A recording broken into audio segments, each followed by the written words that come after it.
नमस्कार। मध्यकालीन इतिहास के इस लेक्चर में आपका स्वागत है और आज हम चर्चा करने वाले हैं मुगल काल पर। इसके पहले हम हड़प्पा सभ्यता से लेके सिंधु सभ्यता से लेके विजयनगर साम्राज्य तक लगभग कवर कर चुके हैं पूरा सेशन, और आज मुगल काल हम कवर करेंगे और इसके बारे में एग्जाम पॉइंट ऑफ व्यू से विश्लेषण करेंगे। तो आइए मुगल काल के बारे में बात करते हैं। तो सबसे पहले मुगल काल के बारे में तो हम जानते हैं कि जो मुगल थे ये कौन थे। आप क्योंकि जानते हैं इसके पहले दिल्ली सल्तनत हुआ करती थी। जहाँ पे इब्राहिम लोदी का शासन हुआ करता था। दिल्ली में इब्राहिम लोदी का शासन हुआ करता था। तो बहुत सारे कारण थे जिसके कारण बाबर को भारत की तरफ आना पड़ा और आखिरकार उसने भारत में आकर इब्राहिम लोदी को हरा दिया। एक बहुत भीषण युद्ध हुआ। इस युद्ध को नाम दिया जाता है पानीपत का प्रथम युद्ध। ठीक है, इस युद्ध को नाम दिया जाता है इब्राहिम लोदी। और इसके बाद में हालांकि युद्धों का सिलसिला यूं रुका नहीं, और आप देखेंगे लगातार जो बाबर था उसके युद्ध होते रहे भारत में, जिसमें राणा सांगा के साथ भी उसका एक मशहूर युद्ध है। तो इब्राहिम लोदी को परास्त करने के बाद भारत की तरफ उसके पैर लगभग जम चुके थे बाबर के, और उसने यहाँ पे ही साम्राज्य विस्तार की सोची। ऐसा क्यों हुआ? क्योंकि आप जानते हैं जो मुगल थे ये तैमूर और मंगोल दोनों के मिश्रित वंशज हुआ करते थे। तैमूर के भी मंगोल के भी वंशज थे। जब तैमूर ने 1398, हम जानते हैं वही तैमूर है जिसने 1398 में भारत में आक्रमण किया था। तो इसका मध्य एशिया में साम्राज्य हुआ करता था बहुत बड़ा। लेकिन जब इसकी मृत्यु के बाद ये साम्राज्य बहुत छोटे छोटे भागों में विभाजित हो गया। बहुत सारे लोगों ने इसके साम्राज्य को कैप्चर कर लिया। ऐसे बाबर के पास भी था कि बाबर भी अपना साम्राज्य बचा के रखे, लेकिन ये पॉसिबल नहीं हो पाया था, मुमकिन नहीं हो पाया था, क्योंकि उज्बेक लोग और भी बहुत सारे शक्तिशाली शासक हुआ करते थे वहां पे। आखिरकार भारत ने काबुल तक, अफगानिस्तान की तरफ बढ़ा बाबर, और इसके बाद उसने काबुल को जीत लिया। इसके बाद लेकिन काबुल भी उसके लिए ये जो विजय थी, ये क्षणिक होने वाली थी, उसे ये पता भी था। तो आखिरकार वो भारत की तरफ बढ़ा और उसने भारत को विजय करना शुरू किया।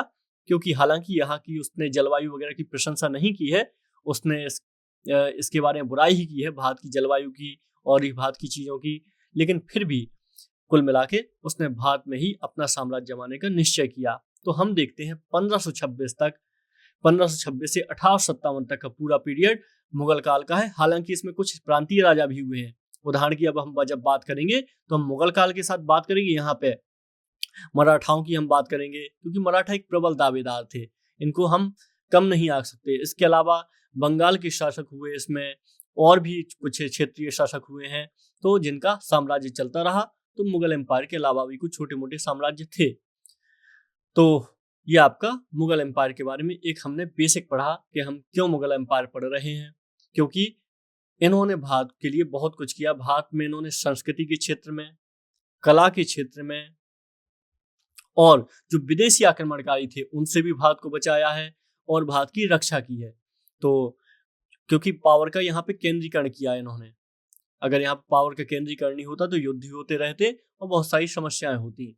तो कला के क्षेत्र में गंगा जमुनी तहजीब बनी है, और इसके अलावा जो आर्किटेक्चर है और जो इमारतें हैं इसके क्षेत्र में भी काम किया। आप देखेंगे चारबाग शैली, और भी बहुत सारी बातें करेंगे। अभी मेहराब की बात करेंगे, चारबाग शैली, मेहराब, बहुत कुछ लेके आए थे ये विदेश में, तो सब पे बात करेंगे। चलिए तो आइए पहले बात कर लेते हैं मुगल एम्पायर पे, आखिर ये कितना विस्तारित था। तो ये देख रहे हैं आप, ये दिल्ली है और ये आगरा है। तो इसके बाद मुगल साम्राज्य का एम्पायर देखें हम, अकबर के काल में ये देख रहे हैं। तो आप देखेंगे ये पूरा कांधार काबुल तक फैला हुआ था। इनका बंगाल भी कैप्चर इन्होंने कर रखा था, और यहाँ पे बरार और लगभग आधे से ज्यादा, करीब 60% इंडिया इन्होंने कैप्चर कर रखा था। 60% के आसपास भारत। तो ये एक्सपेंशन है जो मुगल साम्राज्य से संबंधित है। आइए और बात करते हैं बाबर के बारे में अब। तो बाबर का जन्म वैसे फरगना में हुआ था। और इसने 1504 में काबुल को जीत लिया था। लेकिन आखिरकार ये विजय इसके लिए अनिश्चित थी। तो इसने 1526 में भारत पे आक्रमण किया। इब्राहिम लोदी यहाँ पर शासक हुआ करता था, जो अफगान शासक था। तो 1526 में इसका पहला युद्ध होता है पानीपत का, पानीपत। 1527 में इसका दूसरा युद्ध होता है राणा सांगा के साथ, खानवा का युद्ध, राणा सांगा के साथ, सांगा। और फिर इसके 1528 में इसका पुनः युद्ध होता है चंदेरी के साथ। यहाँ पे मेदिनी राय शासक हुआ करते थे, क्योंकि मेदिनी राय ने राणा सांगा का साथ दिया था, इसलिए बाबर को बुरा लगा था। बाबर ने अंततः जो चंदेरी था इसको कैप्चर किया और हजारों लोगों को मौत के घाट उतार दिया, साथ में बहुत सारी स्त्रियों को जौहर भी करना पड़ा। 1529 में घाघरा का युद्ध इसने लड़ा। ये अफगानों के विरुद्ध युद्ध था, घाघरा का युद्ध अफगानों के विरुद्ध था ये युद्ध। और 1530 में आखिरकार इसकी डेथ हो जाती है, मृत्यु हो जाती है बाबर की। तो ये बाबर का कालक्रम है जो भारत में इसमें रहा। तो इसमें और कुछ हमारे लिए जानना जरूरी नहीं है, बस ये याद रखिएगा, ये तुलुगुमा एक युद्ध की पद्धति होती है। इसने इसी पद्धति के सहारे भारत में युद्ध जीता था, तुलुगुमा पद्धति। इस पद्धति में क्या किया जाता है, जो तोप होती हैं, जो भारतीय सशक्ति, इनके पास बहुत बड़ी बड़ी तोप होती थी, लेकिन इनकी जो तोप होती थी, ये तोप लगाने का छोटी तोप होती है। तोप लगाने का तरीका क्या होता था, जो एक इंसान होता है, इंसान की कमर के बीच तक तोप रहे, बहुत ज्यादा ऊंची तोप न लगाई जाए। तो कमर के पास, मतलब कमर जितनी हाइट पे, 5 फुट की हाइट पे, 5 फुट की ऊंचाई पे ये तोप लगाई जाए और इसके आधार पे आक्रमण किया जाए। तो ऐसी ही कुछ पद्धति थी तुलुगुमा पद्धति। इसमें एक क्रम में सीधे तोप लगा दी जाती थी। तो ये उज्बेकों की पद्धति हुआ करती थी, जिसको बाबर ने अपनाया था और इस पद्धति के सहारे विजय किया इसने भारत को। तो ये बाबर के बारे में एक छोटा संक्षिप्त परिचय था। चलिए आगे बात करते हैं।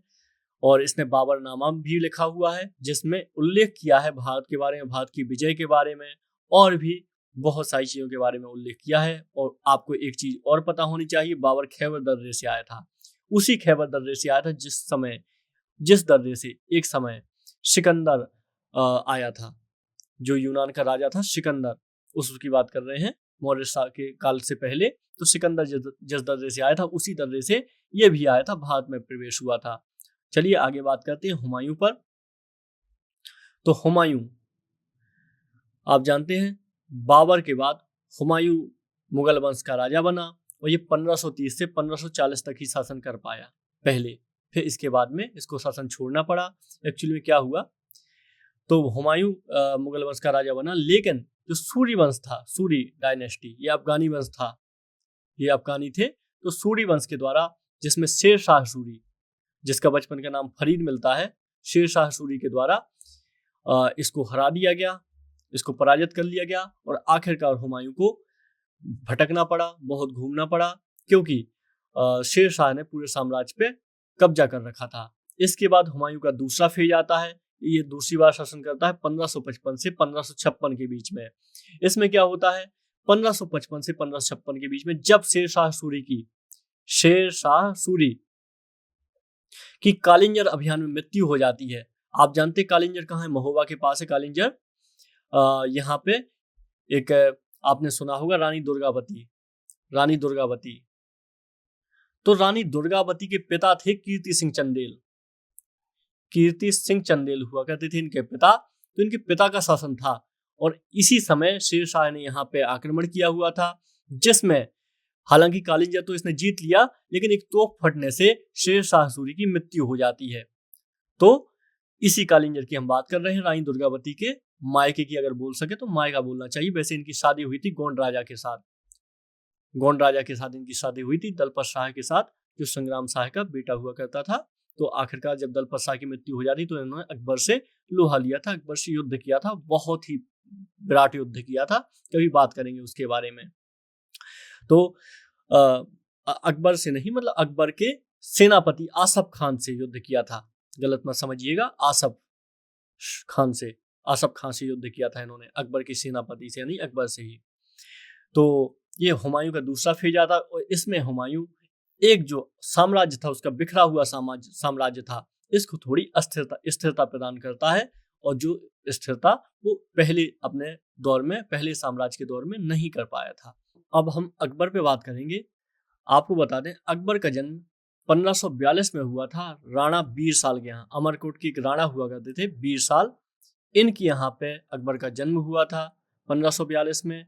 और इनका शुरुआती जो जीवन है ये बैरम खां के साथ बीता, क्योंकि आप जानते हैं हुमायूं की मृत्यु हो जाती है 1556 में। इसके बाद में अकबर के सामने और भी ज़्यादा परेशानी आ जाती है। तो राणा बीरसाल के यहाँ जन्म होता है।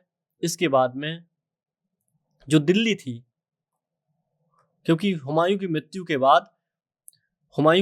बाद यहाँ पे दिल्ली को कैप्चर कर लेता है हेमू। हेमू कौन था? हेमू आदिल शाही नाम के एक राजा थे, मोहम्मद आदिल शाही। इनके सेनापति प्रधानमंत्री हुआ करता था हेमू। और हेमू के बारे में कहा जाता था, हेमू की एक उपाधि हुआ करती थी विक्रमादित्य की उपाधि थी हेमू की। और इसके बारे में कहा जाता था कि 22 लड़ाइयां इसने लड़ी थी, 22 युद्ध किए थे, और 22 युद्ध में से एक भी युद्ध ये हारा नहीं था। मतलब 22 के 22 युद्ध इसने जीते हुए थे, ये इसके बारे में कहा जाता था। फिर ऐसे में क्या होता है, आखिरकार अकबर के बीच में, यानी जो उसका सेनापति था बैरम खां, तो 1556 में युद्ध होता है, पानीपत का द्वितीय युद्ध होता है। तो पानीपत का द्वितीय युद्ध होता है 1556 में, नवंबर 1556 में। ये डेट आपके लिए महत्वपूर्ण है। और इस युद्ध में क्या होता है, दोनों सेनाएं लड़ती हैं खूब अच्छे तरीके से। ऐसा लग रहा था कि हेमू जीत जाएगा, लेकिन आखिरकार एक तीर हेमू को लग जाता है और अकबर की इसमें जीत हो जाती है, अकबर की विजय हो जाती है। आखिरकार फिर से दिल्ली अकबर के नियंत्रण में आ जाती है। तो इसमें बैरम खां के संरक्षण, जो बैरम खां इसका वकील हुआ करता था, इसके संरक्षण का एक प्रमुख परिणाम होता है। ये 1556 से 1560 ईस्वी तक बहुत ज्यादा हेल्प करता है अकबर की। तो ये आप याद रखिएगा। तो आइए अकबर के कुछ राजनीतिक अभियानों के बारे में भी जान लेते हैं। आखिर कौन कौन से राजनीतिक अभियान किए, उसने कैसे पूरे साम्राज्य को इकट्ठा किया और एक महान साम्राज्य की उसने नींव रखी। तो अकबर ने सबसे पहले उसके राजनीतिक अभियान की बात करें तो मालवा 1561 में जीता। 1561 में उसने मालवा जीता, मालवा पर आक्रमण किया। यहाँ पे जो बाज बहादुर नाम का एक राजा हुआ करता था, बाज बहादुर, इसको बुरी तरह परास्त किया अकबर ने। ठीक है, ये मालवा का कौन सा, मांडू का एरिया जो है, मांडू, धार का, इंदौर का, ये अगर मध्य प्रदेश है, जैसे देखिए ये मध्य प्रदेश का ऐसा ही कुछ नक्शा है। तो ये जो एरिया है ये मालवा का एरिया कहा जाता है। तो इस एरिया को अकबर ने जीता 1561 में। फिर इसके बाद आमेर और मेड़ता को जीता अकबर ने 1562 में, 1562 में जीत लिया। इसके बाद तीसरे में गोंडवाना को जीता उसने, गोंडवाना, ये गढ़कटंगा 1564 में। यहीं की रानी हुआ करती थी रानी दुर्गावती, जिसमें आसफ खां के साथ उनका युद्ध हुआ। और आसफ खां ने बहुत कोशिश की, लेकिन फिर भी आसफ खां इनको पहली बार परास्त नहीं कर पाया। आखिरकार में दूसरी बार में परास्त हो गई है। एक्चुअली में क्या किया था, अकबर को पता था इनके राज्य के बारे में, बहुत इनके बारे में चर्चे सुने थे। तो अकबर ने इनसे क्या किया, इनके जो वजीर हुआ करता था आधार सिंह, उसको मांगा। और जो इनका हाथी हुआ करता था सरमन, सफेद हाथी, उसको मांगा, लेकिन रानी देने से मना कर दिया। इस आधार पर अकबर ने इनसे युद्ध छेड़ दिया और इनका शासन, इनका जो साम्राज्य था इसको जीत लिया। फिर आगे चल के इन्हीं के पति के जो भाई थे उनको साम्राज्य सौंप दिया। और आगे चल के आप देखेंगे तो पूरा पावर मुगल एम्पायर के हाथ में रहा। तो गोंडवाना को जीता इन्होंने। फिर इसके बाद इन्होंने मेवाड़ पर शासन किया, मेवाड़ पर हमला किया 1567 पर। अकबर ने चित्तौड़ का अभियान किया, स्वयं अभियान किया इसके बाद में 1567-68 में। तो ये आप याद रखिएगा। और इस पर विजय भी कर ली हालांकि, लेकिन फिर से महाराणा प्रताप ने अकबर से मेवाड़ को वापस जीत लिया। यहाँ पे इसमें एक कलंक लगा हुआ है अकबर पे, याद रखिएगा। यहाँ पे अकबर ने मतलब हजारों की संख्या में निर्दोष जनता को कत्लेआम किया था, निर्दोष जनता का कत्लेआम किया था। इसके आधार पे अकबर पर एक बहुत बड़ा कलंक भी लगता है, याद रखिएगा। एक पांचवा है इसमें रणथंभौर का अभियान, रणथंभौर का अभियान है इसमें। रणथंभौर का अभियान 1569 में हुआ था। इसके अलावा इसमें और भी कुछ अभियान है, जैसे इसमें कालिंजर का अभियान हो जाएगा। इसमें कालिंजर का 1569 में किया था इन्होंने। और इसके अलावा मारवाड़, बीकानेर, जैसलमेर 1570 में यह अभियान भी किया था। जो इनका 1576 में हल्दी घाटी का युद्ध भी हुआ था महाराणा प्रताप के साथ, जिसमें अकबर नहीं इसके सेनापति गए थे। हल्दी घाटी का युद्ध भी ये इंपॉर्टेंट है। और आखिरकार हम देखेंगे 1601 में अकबर बुरहानपुर को जीत लेता है। यहाँ पे असीरगढ़ का किला होता है। इसमें असीरगढ़ का एक महान किला था, असीरगढ़ का किला था यहाँ पे, जो असीर के द्वारा बनाया गया था ऐसा माना जाता है। तो असीरगढ़ का किला इससे जीतने के बाद आखिरकार 1605 में अकबर की मृत्यु हो जाती है। तो ये अकबर के पूरे विजय अभियान है जो अकबर ने जीते हुए हैं, तमाम विजय की हैं। इसके अलावा और भी इसकी बहुत सारी नीतियां महत्वपूर्ण हैं, इनके बारे में भी आइए जानते हैं। इसके अलावा अकबर ने जो राजनीतिक अभियान की, इसके अलावा कुछ उसकी धार्मिक नीतियां भी हैं, उनकी भी चर्चा कर लेते हैं। तो अकबर का एक बहुत ही महत्वपूर्ण है दीन इलाही। ये क्या था दीन इलाही? ये सभी धर्मों का समन्वयकारी धर्म था एक, ऐसा माना जाता है। हालांकि इसको किसी ने नहीं अपनाया, इसको अकबर ने और सिर्फ बीरबल ने इसको अपनाया, और किसी ने भी नहीं अपनाया। बनायूनी और अबुल फजल नाम के 2 व्यक्ति हैं, इन्होंने इसे तौहीद इलाही कहा है, तौहीद ए इलाही भी कहा है। ये एकेश्वरवाद जैसा धर्म था। तौहीद इलाही का मतलब होता है एकेश्वरवाद, तो एकेश्वरवाद का मतलब होता है एक ही ईश्वर को मानने वाला। ठीक है, ये याद रखिएगा। तो इसने एक नया धर्म शुरू किया था, तौहीद इलाही। एक्चुअली में धर्म जैसा नहीं था, एक आचार संहिता के रूप में भी था। आचार संहिता कोड ऑफ कंडक्ट के रूप में था, क्या करना चाहिए क्या नहीं करना चाहिए। इसमें कोई कर्मकांडीय पद्धति नहीं थी। तो ये दीन इलाही 1582 में शुरू किया अकबर ने। इसके अलावा अकबर की बहुत ज्यादा आलोचना भी हालांकि इसमें हुई। और इसके अलावा अकबर ने महजर की घोषणा की, ये 1579 में।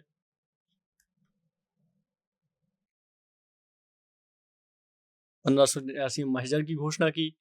और भी इसकी कुछ नीतियां थी, जिसमें हम देखते हैं कि इसने जो इसकी और भी नीतियां थी जो इसकी सुलह कुल पर आधारित थी, जिसमें आप देखेंगे इसने 1562 में युद्धबंदियों को दास बनाए जाने पर रोक लगा दी। युद्धबंदियों को दास नहीं बनाया जाएगा। इसके अलावा 1563 में इसने तीर्थ यात्रा की कर समाप्ति कर दी। तीर्थ यात्रा पर जो कर लगता था इसकी समाप्ति कर दी। और इसके अलावा 1564 में इसने जजिया पर रोक लगा दी। जजिया कर आप जानते हैं, एक कर हुआ करता था जो गैर मुस्लिमों से लिया जाता था, ये जजिया कर, ताकि उनको सुरक्षा प्राप्त हो सके। आप देखेंगे इसके पहले भी तुगलक वंश में भी जो तीसरा शासक देखेंगे मोहम्मद बिन तुगलक के बाद उन्होंने भी जजिया कर लिया था, शुरू किया था। ठीक है, बाकी इसके अलावा इबादत खाने की स्थापना करवाई अकबर ने 1575 ईस्वी में। तो ये अकबर की कुछ नीतियां थी जो संबंधित हैं उसकी कूटनीति से संबंधित है, और भी चीजों से संबंधित है अकबर की नीतियां। ये याद रखिएगा, तो महत्वपूर्ण है ये। चलिए आगे बात करते हैं कुछ। तो अकबर की कुछ एक प्रशासनिक व्यवस्था के बारे में बात कर लेते हैं, ये भी बहुत ज्यादा महत्वपूर्ण है। अकबर की प्रशासनिक व्यवस्था,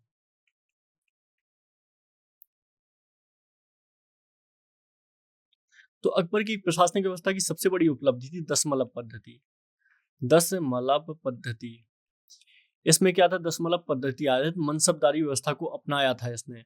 इसमें क्या था, एशियाई मूल्यों से थी। हालांकि ये एशियाई जो उसका शासन था पुराना, और एशियाई मूल्य उसको पता थे, उसके आधार पर थी दशमलव पद्धति। इसमें क्या किया गया था अकबर ने, इसमें जात व सवार के द्विवर्गीकरण से युक्त कर दिया इसको। आगे चल के इसमें हैसियत, इसका मतलब ये मान लीजिए जिसकी जितनी हैसियत उसको उतना दर्जा दिया जाता था। मनसब के द्वारा अकबर ने सरकारी पदों का एकीकरण भी कर दिया था। जैसे सैनिक, सामंत, नागरिक सेवक आदि सभी को एक ही सूत्र में स्थापित कर दिया। अबुल फजल ने आईन अकबरी में मनसब के 66 वर्गों का उल्लेख भी किया है। अबुल फजल का आईन अकबरी ये महत्वपूर्ण ग्रंथ है। इसमें बहुत सारी हमें जानकारी प्राप्त होती है, गोंडवाना के बारे में जानकारी होती है हमें, और भी तमाम प्रकार की विजयनगर साम्राज्य के बारे में जानकारी होती है। तो ये बहुत महत्वपूर्ण ग्रंथ है, ठीक है। तो इसके बारे में याद रखिएगा। और बाकी अकबर का आप जानते हैं, पुर्तगालियों से, चाहे वो ईसाई हों चाहे वो हिंदू हों, सबके साथ उसका सामंजस्य रहा। उसने सबके धर्म को जानने की कोशिश की, सबके साथ उसने कूटनीति करने की कोशिश भी की। तो ये भी एक महत्वपूर्ण पक्ष था। आइए बात करते हैं जहांगीर पर। जहांगीर का जन्म 1569 में ईस्वी में शेख सलीम चिश्ती के आशीर्वाद से अकबर की पत्नी मरियम उजमानी से जहांगीर का जन्म हुआ था, ऐसा माना जाता है। इसलिए इसका नाम सलीम रखा गया था। क्या हुआ, अक्टूबर 1605 में अकबर की मृत्यु हो जाती है। 1605 में अकबर की मृत्यु हो गई थी, हमने अभी पिछले बारे में बात की थी। इसके बाद सलीम को मोहम्मद जहांगीर की उपाधि मिल जाती है। जहांगीर की उपाधि के साथ, बादशाह गाजी की उपाधि के साथ मुगल साम्राज्य का सम्राट बनता है ये। और इसका जो राज्यारोहण भी है, ये भी काफी विवादास्पद ढंग से शुरू हुआ था, क्योंकि अकबर के दरबार में कुछ सामंत जहांगीर की जगह उसके बड़े बेटे राजकुमार खुसरो को सम्राट बनाने के पक्ष में थे। तो इसमें राजा मानसिंह और मिर्जा अजीज कोका प्रमुख थे। राजा मानसिंह आप जानते हैं काफी महत्वपूर्ण पद था इसके दरबार का। तो इस तरीके की कुछ चीजें हैं। आइए और कुछ बात कर लेते हैं, जहांगीर के कुछ कार्यों की बात कर लेते हैं। इसने करों, जकात और तमगा का निषेध किया। करों का निषेध किया इसने, जकात और तमगा का। जकात क्या होता था, ये मुस्लिमों से कर लिया जाता था। तमगा, इसका क्या किया इसने निषेध कर दिया, इनको खत्म कर दिया। इसने क्या किया, आम रास्तों में चोरी डकैती संबंधित नियम बनाए इसने। और इसने क्या किया, मदिरा जो होती थी, इसके सभी पदार्थों की बिक्री को निषेध कर दिया इसने नाक कान काटे जाने का निषेध कर दिया। अगर किसी अपराधियों के घरों की कुर्की, तथा जो अपराधी होते थे उनके घरों की कुर्की नहीं होगी और नाक कान नहीं काटे जाएंगे, इनका निषेध कर दिया इसने। और भी बहुत तरीके की इसने बात की। इसने एक और इसकी चीज है, 2 दिन, गुरुवार और रविवार के दिन, जो गुरुवार के दिन इसका जन्म हुआ था जहांगीर का, और रविवार के दिन अकबर का जन्म हुआ था। इन दोनों दिनों में इसने पशु हत्या पर निषेध लगा दिया। तो ये इस तरीके की कुछ बातें हैं जो आपको पता होनी चाहिए। खैर बहुत ज्यादा इंपॉर्टेंट नहीं, एग्जाम में नहीं प्रश्न बनेंगे यहाँ से, तो ये याद रख लीजिएगा, कोई बात नहीं। बाकी इसके बाद इसी के कार्यकाल में, जहांगीर के कार्यकाल में, शहजादा खुसरो का विद्रोह होता है। खुसरो का विद्रोह होता है 1606 में, गद्दी में बैठने के पश्चात, ठीक है। और इसकी एक पत्नी थी नूरजहां, इसकी बहुत महत्वपूर्ण भूमिका रही। मतलब नूरजहां एक, हम प्रमुख स्त्रियों की बात करेंगे ना अगर इतिहास में, तो हम उसमें देखेंगे नूरजहां का नाम भी हम देखेंगे, उसमें हम देखेंगे रजिया सुल्तान का हम नाम देखेंगे। ये बहुत ही महत्वपूर्ण स्त्रियां रही हैं जो मध्यकाल से संबंधित हैं। तो नूरजहां की इसमें राजनीतिक भूमिका रही है। तो ये जहांगीर की पत्नी थी और इतनी महत्वपूर्ण थी कि एक बार तो जहांगीर को इसने बचा लिया था, नहीं तो जहांगीर की शायद जान भी चली जाती। तो एक नूरजहां का पूरा गुट हुआ करता था, इसका जहांगीर के शासनकाल में खूब प्रभाव रहा। तो इसके नूरजहां के कहने पर, नूरजहां के लिए जहांगीर ने इसके सिक्के तक चलवा दिए थे, इसलिए यह काफी महत्वपूर्ण है। इसके पिता हुआ करते थे एतमादुद्दौला, इनका एक मकबरा भी बहुत ज्यादा प्रसिद्ध है, ठीक है। एतमादुद्दौला का मकबरा भी बहुत ज्यादा प्रसिद्ध है, ये आप याद रखिएगा। चलिए आगे बात करते हैं। जहांगीर के हम राजनीतिक अभियानों की बात करते हैं। तो जहांगीर ने बहुत सारे राजनीतिक अभियान की, जिसमें कांगड़ा की विजय थी इसकी, कांगड़ा की इसने विजय की। इसने दक्षिण अभियान किए, जहांगीर ने दक्कन में अभियान किए इसने। इसके अलावा इसने बहुत राजपूत नीति भी थी इसकी। राजपूत तो आप जानते हैं बहुत सारे किंगडम पहले ही जीत लिए थे, हालांकि एक मेवाड़ बचा था, उसको भी आखिरकार इसने जीत लिया जहांगीर ने, क्योंकि समर्पण कर दिया अमर सिंह जी ने। ठीक है, याद रखिएगा। बाकी इसकी नवंबर 1627 में मृत्यु हो जाती है और जहांगीर के बाद जो शाहजहां था, तो ये बनता है नया राजा।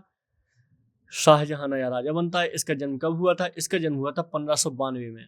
1592 में लाहौर में इसका जन्म हुआ था। जो मारवाड़ के राजा उदय सिंह थे, इनकी पुत्री थी जगत गोसाई। जगत गोसाई, इस पुत्री से इसको जोधा भाई भी कहीं कहीं नाम मिलता है। तो शाहजहां का जन्म हुआ था, याद रख लीजिएगा। इसके बचपन का नाम क्या हुआ करता था? खुर्रम हुआ करता था। खुर्रम, खुर्रम इसके बचपन का नाम हुआ करता था। ठीक है, तो ये आप याद रख लीजिएगा। तो आइए कुछ और बात कर लेते हैं इसके बारे में। ये देखिए, इसका जन्म लिखा हुआ है। शाहजहां का विवाह कब हुआ था? 1612 में हो गया था इसका। नूरजहां के भाई आसफ खां की पुत्री अर्जुमंद बानो से इसका विवाह हुआ था। इसके अलावा इसने और भी विवाह कुछ किए थे, तो इसको भी देखेंगे अभी। चलिए इसके बारे में बात कर लेते हैं थोड़ा, इसमें राजनीतिक अभियानों के बारे में। तो इसका बुंदेला राजपूतों का विद्रोह हुआ इसके काल में। बुंदेला राजपूतों का विद्रोह हुआ इसके काल में, इसने उसमें जीत हासिल की। इसके अलावा इसने खाने जहां का विद्रोह हुआ, तो इसके काल में आप देखेंगे कुल मिला के विद्रोह का क्रम बहुत ज्यादा रहा। विद्रोह इसमें काफी रहे। और औरंगजेब इसका जो बेटा था, इसने भी काफी हद तक इसके साम्राज्य को बढ़ाने में, स्टैटिक करने में बहुत ज्यादा भूमिका निभाई। तो याद रखिएगा। ठीक है, आगे बढ़ते हैं। तो आइए अब बात करते हैं औरंगजेब पर। औरंगजेब के बारे में देखते हैं। तो औरंगजेब का जन्म कब हुआ था? 1618 में। औरंगजेब का जन्म हुआ था 1618 में। इसे उज्जैन के निकट दोहद नामक स्थान पर मुमताज महल के गर्भ से हुआ था औरंगजेब का जन्म। तो औरंगजेब का जन्म हुआ था दोहद नामक स्थान में, याद रखिएगा। और औरंगजेब का विवाह कहाँ हुआ था? फारस राजघराने की शाहनवाज की पुत्री राबिया बीबी से इसका विवाह हुआ था। ठीक है, इसकी पुत्री का नाम मेहरुन्निसा था। तो ये ठीक है, छोटी मोटी चीजें हैं। चलिए आगे बात करते हैं। औरंगजेब के बारे में तो बहुत ही कुछ बात की जा सकती है। तो इसके जो चारित्रिक गुण थे, इसके आधार पर इसको जिंदा पीर कहा जाता था। जिंदा पीर कहा जाता था। शरीयत के हिसाब से चलता था। शरीयत के हिसाब से इसने शादी कर रखी थी। तो इसी तरीके से शरीयत, और ये थोड़ा सा कट्टर भी था। तो कट्टरता के हिसाब से इसने अपने जो साम्राज्य में बहुत सारे ऐसे काम किए। तो इसने इसकी विजयों के बारे में अगर हम बात करें, तो इसने दक्षिण विजय इसके लिए बहुत ज्यादा महत्वपूर्ण रही है। हालांकि इसका अंत भी वहीं पर हुआ, तो इसने दक्षिण विजय के लिए बहुत ज्यादा काम किया। और दक्षिण विजय पाना इसका एक सपना ही रह गया, क्योंकि पूरी तरीके से मराठों को पराजित नहीं कर पाया ये। औरंगजेब के जो दक्षिण अभियान, इसको दो भागों में बांटा जा सकता है, 1660 से 1681 ईस्वी तक और 1681 ईस्वी के बाद। इसमें सेनापतियों ने नेतृत्व किया। और इसके बाद 1681 बाद खुद औरंगजेब ने अपने सारे अभियानों का नेतृत्व किया। दक्षिण अभियान के नेतृत्व ऐसे हुए, शाइस्ता खां को भेजा उसने, जय सिंह को भेजा, जिसमें उसने शिवाजी को हराने के लिए कहा, शिवाजी को पराजित करने के लिए कहा। फिर उसके बाद मुअज्जम बहादुर खां, शाह आलम हुसैन, औरंगजेब भी गया फिर इसके बाद। इसके अलावा बीजापुर पर आक्रमण किया गया जय सिंह के नेतृत्व में। बीजापुर पर मिर्जा जय सिंह है ये, तो मिर्जा जय सिंह के नेतृत्व में बीजापुर पर आक्रमण किया। और इसके बाद में गोलकुंडा पर भी इन्होंने आक्रमण किया। ये आप देख रहे हैं, ये वही राज्य हैं जो बहमनी साम्राज्य के पतन के पश्चात बने थे। ये वही सारे राज्य हैं। तो आइए और भी चर्चा करते हैं औरंगजेब के बारे में। और बाद में इन्होंने दक्कन अभियान भी किया मराठाओं के प्रतिरोध में, मराठाओं के विरुद्ध। ठीक है, तो ये औरंगजेब के कुछ अभियान थे। इसके अलावा इसके काल में बहुत सारे विद्रोह भी हुए। इसमें एक जाट विद्रोह बहुत ज्यादा प्रमुख है। जाट विद्रोह आप जानते हैं, ये भरतपुर के आसपास, और जो ये पूरा एरिया है भरतपुर राजस्थान के आसपास, और ये मुरैना, ये वाला, आइए इसको मैप में देखते हैं। ये वाला क्षेत्र है, यहाँ पे ग्वालियर, मुरैना, भरतपुर, तो इस एरिया में जाट हुआ करते थे। तो जाट में एक गोकुल जाट हुआ करते थे, गोकुल जाट। गोकुल जाट हुआ करते थे, इन्होंने मुगल सेना के विरुद्ध विद्रोह कर दिया और इसके बाद और बहुत हद तक मुगल सेना को क्षति पहुंचाने की कोशिश भी की उन्होंने। और इसमें एक बार तो ये आता है कि एक राजा राम नाम के जाट हुआ करते थे, राजा राम नाम के जाट, इन्होंने अकबर की हड्डियों तक को निकाल के जला दिया था। ऐसा कुछ भी एक हमको सुनने को मिलता है इनके बारे में। इसके बाद बुंदेला विद्रोह एक प्रमुख विद्रोह था। बुंदेला विद्रोह एक प्रमुख विद्रोह था जिसमें चंपत राय बुंदेला, जो छत्रसाल जी के पिता थे, चंपत राय बुंदेला ने ये विद्रोह किया था। इनके बेटे थे छत्रसाल, इन्होंने भी खूब विद्रोह किए हैं। छत्रसाल आप जानते हैं एक बुंदेला राजा थे, काफी मशहूर हैं।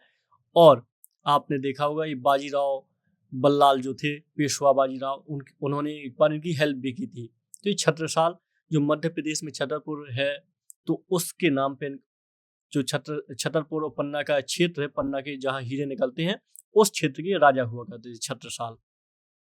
ऐसे में सतनामी विद्रोह भी एक महत्वपूर्ण है। सतनामी विद्रोह भी इनके कार्यकाल में होता है, कृषक हुआ करते थे। तो इस तरीके से काफी सारे विद्रोह होते हैं। हालांकि औरंगजेब की धार्मिक नीति पर भी बात की जा सकती है। इसकी धार्मिक नीति काफी कट्टर सुन्नी मुसलमान हुआ करता था और इसने इस्लामी ढंग से ही कार्य करना शुरू किए और कार्य किए अपने जीवन में। तो ये औरंगजेब के बारे में भी हमने काफी कुछ बात कर ली। चलिए आगे बात करते हैं कल्चर। तो हम जानते हैं ये काल काफी महत्वपूर्ण काल है। यहाँ पे कला का समन्वय हुआ, आर्किटेक्चर, नई पद्धतियां आई शिल्प कला में।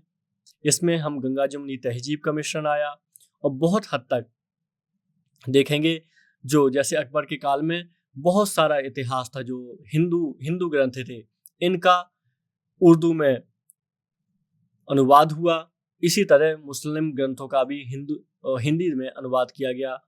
तो जो हिंदू धर्म का अनुवाद हुआ, इस तरीके से विचारों का सामंजस्य हुआ, विचारों को समझने का मौका मिला। और कुल मिला के हर तरीके से आप देखेंगे तो हिंदी इतिहास के लिए, हिंदी साहित्य के लिए स्वर्ण काल कहा जाता है इस काल को, मुगल काल को।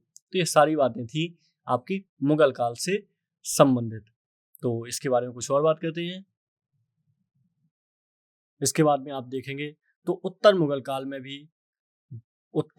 काल में जो भी शासक बनते हैं, क्योंकि आप जानते हैं 1707 में औरंगजेब की मृत्यु हो जाती है। इसके बाद उत्तर मुगल जो शासक होते हैं ये उतने योग्य नहीं होते हैं। इसमें आप देखेंगे बहादुर शाह प्रथम, और आप देखेंगे ये 1707 से लेके 1712 तक शासक रहा। फिर इसके बारे में जहांदार शाह हो जाएगा, फर्रुखसियार हो जाएगा, रफी-उद-दरजात हो जाएगा, रफी-उद-दौला हो जाएगा, मोहम्मद शाह, अहमद शाह, आलमगीर, शाहजहां, शाह आलम, अकबर द्वितीय और आखिर में बहादुर शाह द्वितीय हो जाएंगे।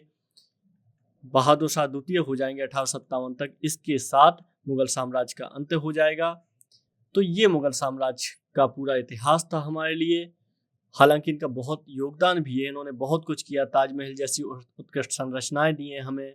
इसके अलावा काफी साहित्य दिया है इन्होंने, चित्रकला की नई पद्धतियां दी हैं। आप जानते हैं जहांगीर के काल को चित्रकला का स्वर्ण काल कहा जाता था। तो इसी तरीके की बहुत सारी चीजें हैं जो मुगल काल से हमें सीखनी चाहिए, समझनी चाहिए। अब हम मिलते हैं मराठा साम्राज्य पर और हम पढ़ेंगे मराठा इतिहास को पूरी तरीके से अगले लेक्चर में। इस लेक्चर को यहीं संपन्न करते हैं। नमस्कार।